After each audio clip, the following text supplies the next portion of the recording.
दोस्तों सुप्रभात। जो हमारी कक्षा 12 के परीक्षार्थी हैं, ध्यान दें। आज आपके समक्ष हम एक मॉडल पेपर लेकर के उपस्थित हुए हैं। दोस्तों बहुत बेहतरीन पेपर, इसको बिल्कुल सॉल्व कराएंगे और इस प्रकार से सॉल्व कराएंगे। अगर आप वीडियो पर बने रहते हैं तो आज इसको बिल्कुल आप भूल नहीं पाएंगे। इस पेपर को प्रैक्टिस मैं आपको करा रहा हूँ। मॉडल पेपर है, समय तो आप जान ही रहे हो प्यारे, 3 घंटा 15 मिनट। और इस प्रकार से जो आपका पहला प्रश्न है, ध्यान दीजिएगा। जो आपका पहला प्रश्न है, इसमें पूछा गया है कि रामचंद्र शुक्ल ने हिंदी गद्य की प्रथम पुस्तक माना है। ठीक है, हिंदी गद्य की प्रथम पुस्तक किसको माना है? तो हिंदी गद्य की जो प्रथम पुस्तक है उसका नाम है दोस्तों हिंदी साहित्य का इतिहास। यहाँ सारे ऑप्शन रॉन्ग हैं, हम इसको नोट कर दे रहा हूँ। रामचंद्र शुक्ल ने हिंदी गद्य की प्रथम पुस्तक, ठीक है, उन्होंने माना है हिंदी साहित्य का इतिहास। नोट कर लीजिएगा प्यारे, हिंदी साहित्य का इतिहास। ठीक है, यह इनकी प्रथम, और इसको कब माना था? इसको माना था 1929 में। नोट करना प्यारे, बहुत बेहतरीन प्रश्न है। आचार्य रामचंद्र शुक्ल ने हिंदी गद्य की प्रथम पुस्तक माना है, किसको माना है? हिंदी साहित्य के इतिहास को माना है। ये इसका ऑप्शन होगा। बाकी इसमें जो भी ऑप्शन है रॉन्ग है। ये नाचिकेतोपाख्यान जो लिखा है, इसको लिखा है नाचिकेतोपाख्यान। जो इसके रचनाकार हमारे माने जाते हैं नाचिकेतोपाख्यान के, सदल मिश्र हैं। ऑप्शन को जान लीजिए। और जो आपका ये भाषा योग वशिष्ठ है, इसके हैं राम प्रसाद निरंजनी। चंद छंद वर्णन की महिमा, इसको गंग कवि में लिखा था। ठीक है, एक गंग कवि हैं, एक गंग कवि हैं। ठीक है, ये हमारे गंग कवि हैं, इसने लिखा था। और सुख सागर लिखा था लल्लू लाल। ठीक है, अब हम आ जाते हैं जो हमारा दूसरा क्वेश्चन है, हम इसकी ओर चलते हैं। दोस्तों जो हमारा दूसरा क्वेश्चन है, चल भाई ऊपर चलो। बिल्कुल दोस्तों वीडियो पर बने रहिएगा, मैं एक एक क्वेश्चन आपको बिल्कुल व्याख्या के साथ सॉल्व करा दूंगा, बहुत बेहतरीन व्याख्या के साथ। बिल्कुल आपको वीडियो पर बने रहना है, मैं एक एक क्वेश्चन आपको सॉल्व करा दूंगा। दूसरा क्वेश्चन है, गुलाब राग की रचना मेरी असफलताएं की विधा। दोस्तों इनकी क्या है? आत्मकथा है। ये भी क्वेश्चन रॉन्ग है। चलो हम इस पे लिख दे रहे हैं, ये आत्मकथा है। क्या है? आत्मकथा है। ठीक है, ये क्या है? आत्मकथा है। नोट कर लीजिए इसको, टाइप करने में मिस हो गया था। गुलाब राय की रचना मेरी असफलताएं की विधा, विधा पूछा है। ठीक है, ये क्या है? आत्मकथा है। ठीक है, दूसरा क्वेश्चन है, ब्राह्मण पत्रिका के संपादक। दोस्तों बहुत बेहतरीन प्रश्न है, बहुत बार बार पूछा जाता है। ब्राह्मण पत्रिका के संपादक है हमारे प्रताप नारायण मिश्र। और धर्मवीर भारती की भी पत्रिका है, ये ब्राह्मण पत्रिका है। इनकी भी पत्रिका क्या है? धर्मयुग है। नोट कर लीजिएगा प्यारे, इनकी पत्रिका है धर्मयुग। ठीक है, और इनकी भी पत्रिका है हिंदी प्रदीप। इनकी पत्रिका है हिंदी प्रदीप। नोट कर लीजिएगा, हिंदी प्रदीप है। किसकी? बालकृष्ण भट्ट की। कमलेश्वर की भी पत्रिका है, नोट कर लीजिएगा दोस्तों, तारिका है। ठीक है, और क्या है? जागरण है, जागरण है, सारिका है। ये इनकी पत्रिकाएं हैं। किसकी? कमलेश्वर की। और धर्मयुग भी है। क्या है? धर्मयुग। तो दोस्तों एक विकल्प से 4-5 क्वेश्चन के बाद में भी तो पूछ सकता है। मान लीजिए इस बार पूछा है ब्राह्मण पत्रिका के संपादक प्रताप नारायण मिश्र हो गए, इनकी पत्रिका है। इस बार पूछ लेता है कि सारिका पत्रिका के संपादक, या फिर जागरण पत्रिका के संपादक, या फिर धर्मयुग पत्रिका के संपादक कमलेश्वर हो गए, या फिर हिंदी प्रदीप के संपादक बालकृष्ण भट्ट हो गए।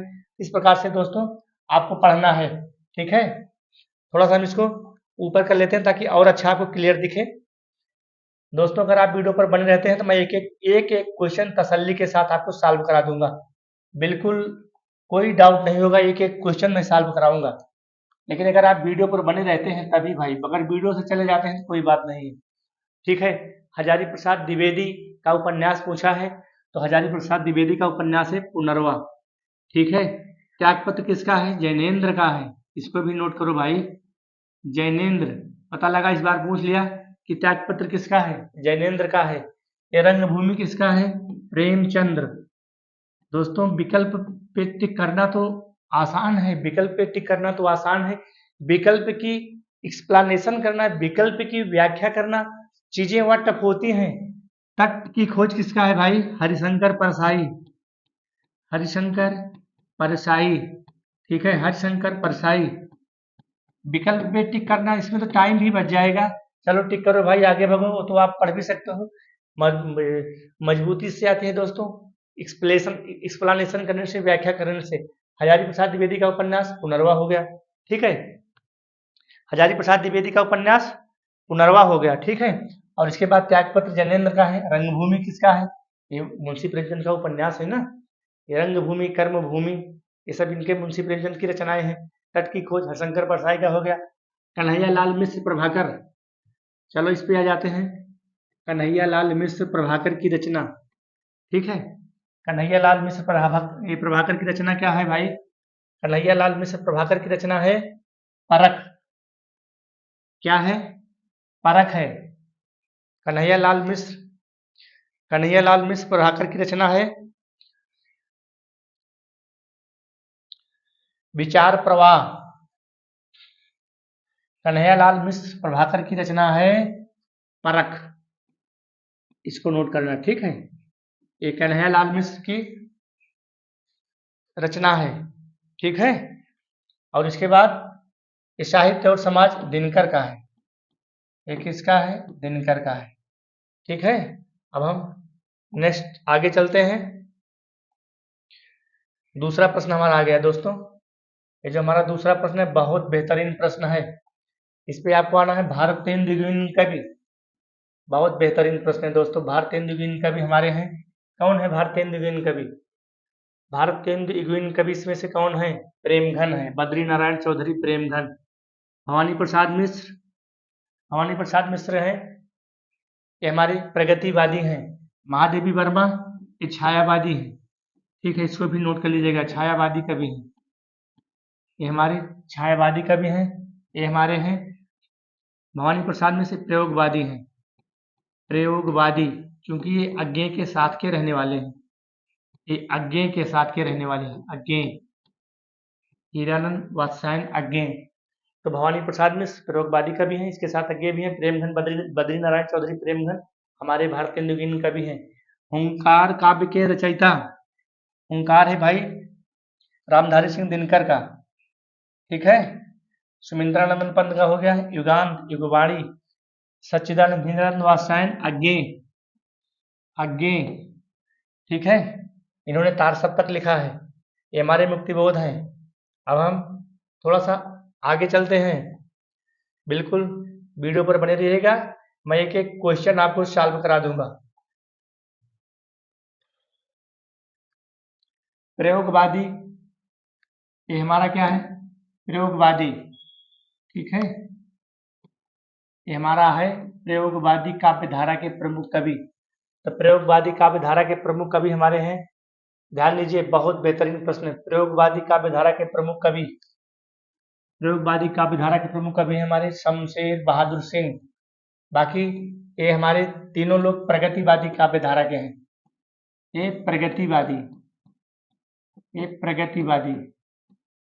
ठीक है, प्रगतिवादी काव्यधारा के हैं। अगला है यहाँ तीसरा तार सप्तक का प्रकाशन, नोट करना। पहला तार सप्तक, ठीक है, पहला है 1943, पहला है 1943, दूसरा है 1951 और तीसरा है 1962, तीसरा हो गया, और चौथा है 1979। इसके अलग अलग कवि भी हैं।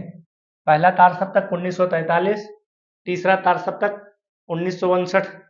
कहाँ है भाई 1959? ये है, ठीक है। 1951 में हमारा दूसरा हुआ था, 1951 में दूसरा, और इसमें बाकी 1943 है ही नहीं। तो ध्यान दीजिएगा, पहला तार सप्तक 1943, दूसरा 51 में, तीसरा 1959 में, और चौथा 1979 में। इसके अलग अलग कवि भी हैं। पल्लव, पल्लव से उद्धृत कविता परिवर्तन के रचयिता पल्लव है भाई किसका? पल्लव है जयशंकर प्रसाद, ठीक है। पल्लव किसकी रचना है? जयशंकर प्रसाद की रचना है। सॉरी, पल्लव जयशंकर प्रसाद का नहीं है, पंत की रचना है दोस्तों, पंत की रचना है। सुमित्रानंदन पंत, ये पंत की रचना है। आगे हम चलते हैं।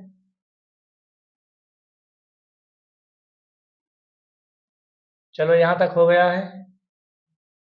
ये आपका आ गया गद्यांश, ठीक है। गद्यांश आ गया। यहाँ पर पूछा है, अशोक को जो सम्मान कालिदास से मिला वह अपूर्व था। सुंदरियों के, इसको पढ़िए, चरणों के मूल आघात से वह फूलता था, कोमल कपोलों पर कणावास के रूप में झूलता था। अशोक के फूल, हमको लगता है अशोक का फूल है हजारी प्रसाद द्विवेदी, चूंकि यहाँ अशोक पहले ही आ गया है, तो ये हजारी प्रसाद द्विवेदी की रचना है। किसकी रचना है? हजारी प्रसाद द्विवेदी, हजारी प्रसाद द्विवेदी की रचना है, ठीक है। इसको ऐसे नोट करना। अब यहाँ आप लिख सकते हो ना, इसको थोड़ा सा यहाँ करते हैं, प्रश्न को पढ़ना है अपना, और उसके बाद आंसर देना है।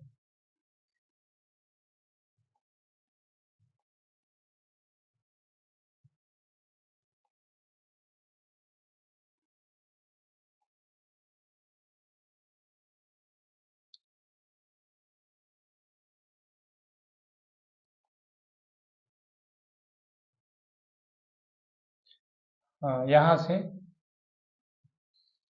हाँ, तीसरा तार सप्तक यहाँ से हो गया। चलो ठीक है, थोड़ा सा छोटा हो गया है, कोई बात नहीं है। तो भैया इधर आ जा।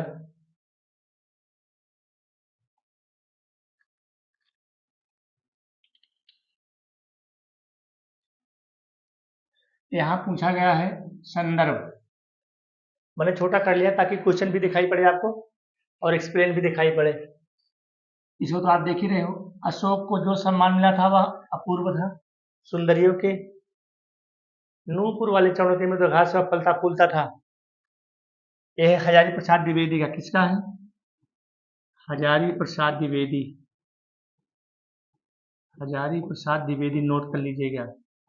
गद्यांश को पढ़ोगे उसके बाद आंसर अपना आपको देना है।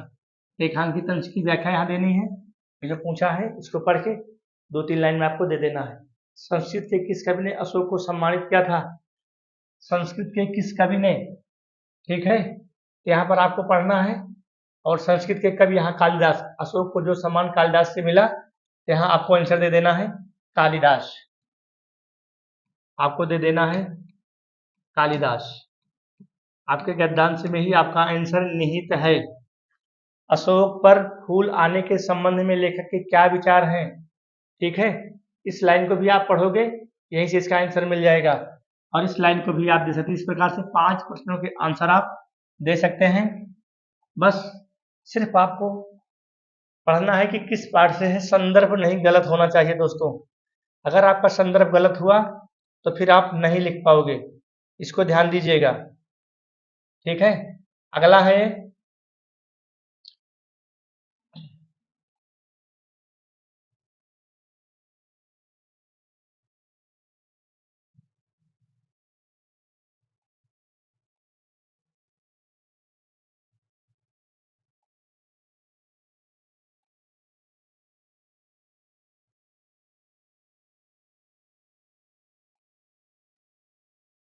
दूसरा, निंदा कुछ लोगों की पूंजी होती है। निंदा किसका है भाई? हरिशंकर परसाई का है। नोट कर लीजिएगा, ये है हरिशंकर परसाई। ये हरिशंकर परसाई की काव्य रचना है निंदा। गद्यांश के लेखक और पाठ का नाम प्रस्तुत गद्यांश हमारी पाठ्य पुस्तक हिंदी के निंदा रस नामक पाठ से अवतरित है। उसके लेखक हमारे हरिशंकर परसाई जी हैं। रेखांकित अंश की व्याख्या प्यारे आपको लिखना है, लिख सकते हैं। इसको पढ़ना है, 2-3 लाइन में आपको दे देना है। निंदा किसकी पूंजी होती है? निंदा किसकी पूंजी होती है? निंदा कुछ लोगों की पूंजी होती है। हैं? सत्य कल्पित कलंक कथा का अर्थ स्पष्ट कीजिए। बहुत बढ़िया प्रश्न है। सत्य कल्पित, सत्य से कल्पना, कलंक कथा जिसको कलंक लग गया हो, जिस जो कलंकित कथाएं हो, उसी का नाम है। कुछ लोगों की प्रतिष्ठा का आधार क्या होता है? कुछ लोगों की प्रतिष्ठा का आधार, बड़ा बढ़िया प्रश्न पूछा है, हैं? और स्वयं को पूर्ण समझने समझाने पर तुष्टि का अनुभव करते हैं। तो कुछ लोगों की प्रतिष्ठा का आधार क्या होता है? इधर उधर की बातों को बताना। अगला हमारा है, ये पद्यांश है, ठीक है। ये पद्यांश है। पद्यांश को देखिए, बहुत बेहतरीन प्रश्न है पद्यांश का भी।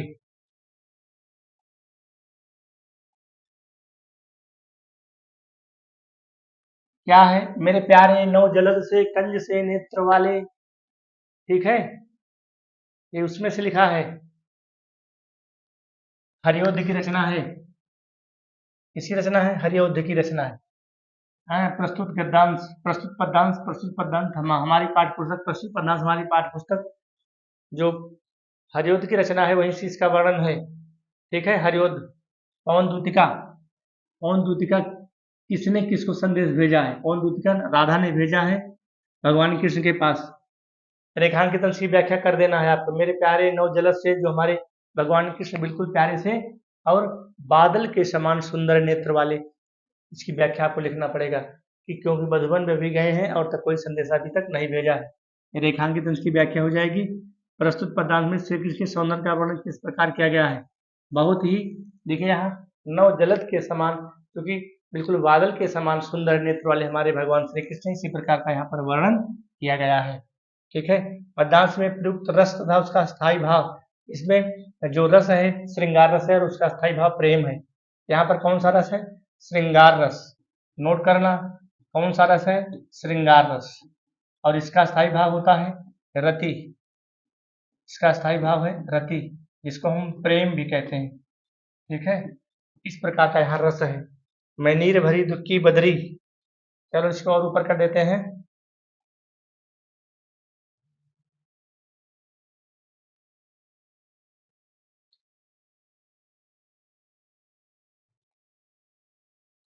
या तो आप उसको लिखेंगे या तो आप इसको लिखेंगे, ठीक है। और अगला है यहाँ पर दोस्तों, ये आपका लिखना होगा यहाँ साहित्यिक परिचय। ये हरिशंकर परसाई का, रेड्डी का है, हजारी प्रसाद द्विवेदी का। 3 में से किसी एक का लिखना है। और यहाँ भी साहित्यिक परिचय, ये गद्य का हो गया, ये पद्य का हो गया। एक 80 शब्दों में लिखना है, यानी कि लगभग 1.5 पेज में, 1.5 पेज से ज्यादा नहीं लिखना है। यहाँ मैथिली शरण गुप्त का, रामधारी सिंह दिनकर, अज्ञेय, 3 में से किसी एक का। और यहाँ पर एक कहानी हो जाएगी, ठीक है। कहानी पंचलाइट कहानी है, बहादुर कहानी है। किसी एक कहानी का आपको यहाँ पर इसका बस 1 से 1.5 पेज लिखना है और नहीं लिखना है। और ये आपका हो गया खंड काव्य, ठीक है। ये आपका हो गया भाई खंड काव्य। अब खंड काव्य ये जिला वाइज चलता है, जो जिस जिला में चलता है उसी हिसाब से आपको लिखना है दोस्तों। जैसे हमारा प्रतापगढ़ जिला है, तो हमारे यहाँ चलता है सत्य का जीत, ये वाला, ठीक है। हमारे यहाँ ये चलता है प्रतापगढ़ में, प्रतापगढ़ में चलता है सत्य की जीत। जहाँ जो जिस डिस्ट्रिक्ट में चलेगा उसी के हिसाब से आपको इसको करना पड़ेगा। और यहाँ पर पूछा है एक गद्यांश की संदर्भ सहित व्याख्या, बहुत बेहतरीन प्रश्न है, ठीक है। अभी तो बड़ा हुआ था यार, वाह भाई, ऐसे छूने से बड़ा हो गया है, हैं? और छोटा हो जा बेटा, थोड़ा सा और छोटा हो जा।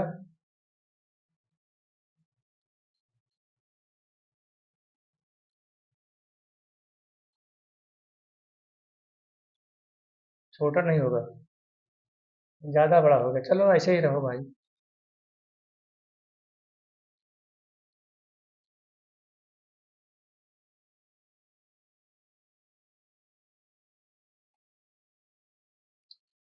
8वां प्रश्न 7 नंबर का प्रश्न है, संस्कृत साहित्यम सरसम व्याकरणम सुनिश्चित, संस्कृत साहित्य का व्याकरण सुनिश्चित है, जो आपकी इसकी व्याख्या लिखनी है ना।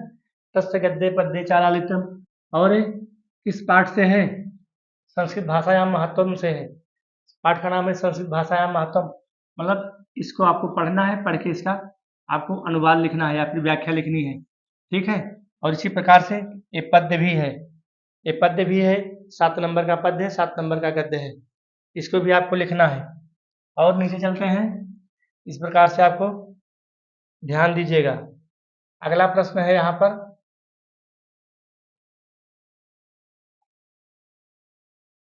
वाक्य में प्रयोग करना है इसको। का वर्षा जब कृषि सुखाने, अर्जल गगरी छलकत जाए, आग बबूला होना, बस किसी एक का, ज्यादा नहीं लिखना। आसमान टूट पड़ना, पहाड़ फाट पड़ना, आग बबूला होना, मतलब आग बबूला का मतलब है क्रोधित होना। और ये एक गद्यांश है अपठित, जो कि पढ़ा नहीं है, आप इसको किताब से नहीं मिलेगा, इसको इसी में से पढ़ के आपको आंसर देना है। गुरुदेव शब्द का प्रयोग किसके लिए किया गया है, इसी को आपको पढ़ना है और इसी के साथ इसका आंसर आपको देना है दोस्तों, ठीक है। और अगला है हमारा,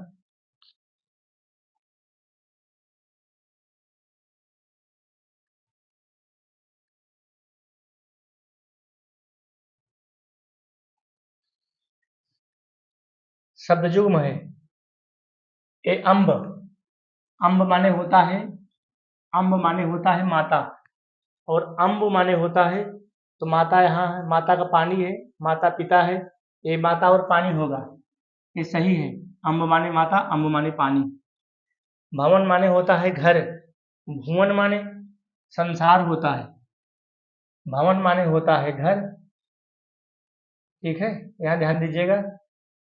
भवन माने घर, अब भुवन माने संसार, तो ये वाला सही हो जाएगा, इसका ये हो जाएगा, इसका ये हो जाएगा, बाकी रंग है। 2 अर्थ लिखना है। वारिद, ये बादल का पर्यायवाची है, ठीक है। और यह द्विज, द्विज माने ब्राह्मण होता है। मित्र का पर्यायवाची निम्न में से किसी एक का, से वारिद का लिख दीजिए, वारिद, तोयद, अम्बुद। और यहाँ है एक शब्द लिखना है अनेकार्थी, अनेक जिसका कहीं अंत ना हो, अनेक अगणित जिसकी गणना ना की जा सके, अभिन्न कम बोलने वाला, अमितभाषी होता है, मितभाषी होता है, कम बोलने वाला मितभाषी होता है, ध्यान दीजिएगा, ठीक है। इस प्रकार से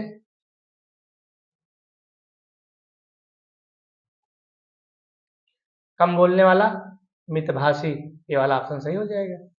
मृदुभाषी जो मीठा बोलता है, बहुभाषी जो बहुत बोलता है। निम्नलिखित में से 2 वाक्यों को शुद्ध करना है। पुत्री पराया धन होती हैं, होती हैं, होता नहीं है, पुत्री पराया धन होती हैं, क्योंकि स्त्रीलिंग है ना, क्या है, स्त्रीलिंग है, क्या हो जाएगा, होती हैं, ठीक है, इस पे मात्रा हो जाएगी। आज मेरा बड़ा भाई आ गया, आज मेरा बड़ा भाई आ गया, आज मेरा बड़ा भाई आया, आ गया नहीं, आज मेरा बड़ा भाई आया, इसको ऐसे शुद्ध कर लेना है, ठीक है। तुम मेरे को पुस्तक दो, मुझे पुस्तक दो, तुम मेरे को नहीं होगा, मुझे पुस्तक दो, यहाँ हो जाएगा मुझे, मुझे, मुझे पुस्तक दो, ठीक है, ये सही हो जाएगा। और यहाँ पर आपको लिखना है क्या, रस, शांत रस की परिभाषा, यहाँ पर अलंकार, और यहाँ पर चौपाई, यहाँ पर छात्रावास पर अपने मित्र को पत्र लिखना है, और यहाँ पर नीचे लिखना है निबंध, क्या लिखना है दोस्तों, निबंध लिखना है। चलो भाई थोड़ा सा ऊपर चलो, बस